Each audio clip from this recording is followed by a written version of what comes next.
আসসালামু আলাইকুম। আমরা এখানে দেখতে পাচ্ছি 70 ডিগ্রি কোণের সম্পূরক কোণ কত, এটা আমাদের চাওয়া হয়েছে।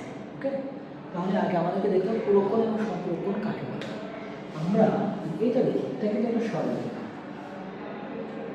এই সরলরেখাটা আসলে কত ডিগ্রি কোণে আছে? তাহলে কোনো একটা সরলরেখা থাকে মূলত 180 ডিগ্রি, তাহলে এটা 180 ডিগ্রি কোণে আছে। ওকে, যদি দুইটি কোণের সমষ্টি 180 ডিগ্রি হয় তাহলে সেটা একটি আর অপরটির সম্পূরক। তাহলে এখানে আমি একটা তারপরে দিয়ে দিই, এই যে এখানে একটি কোণ, এখানে একটি কোণ, এই দুইটা কোণ যোগ করে টোটালটা কত হয়েছে? 180 ডিগ্রি। তাহলে এখানে কি হবে? এই কোণটির সম্পূরক, অথবা এই কোণটির সম্পূরক। অপরক কোণটি এখানে আরেকটি চিত্র দেখি, এই যে 90 ডিগ্রি বা লম্ব।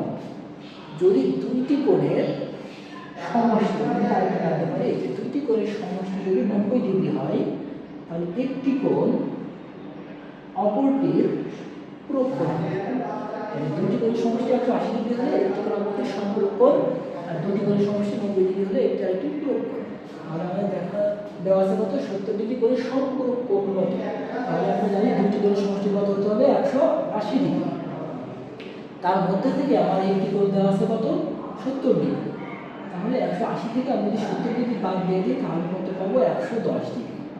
এই যে 110 ডিগ্রি, এই 110 ডিগ্রি হলো আমার হচ্ছে এই 70 ডিগ্রির সম্পূরক কোণ। ওকে, তাহলে আমাদের অ্যান্সারটা কত হবে? 110 ডিগ্রি। এই অঙ্কটি কিন্তু 17তম শিক্ষক নিবন্ধন পরীক্ষা স্কুল পর্যায়ে এসেছে, এবং 17তম শিক্ষক নিবন্ধন পরীক্ষা স্কুল পর্যায়ের অঙ্কগুলো আমি ধারাবাহিকভাবে সমাধান করছি। আমার পেজে দেওয়া আছে, প্রত্যেকটা একটা করে ভিডিও আসবে, আপনারা সকলে দেখবেন। যদি কোথাও কোনো অঙ্ক বুঝতে সমস্যা হয় অবশ্যই আমাকে জানাবেন, আমি সমাধান করার চেষ্টা করব। সকলকে ধন্যবাদ। আসসালামু আলাইকুম।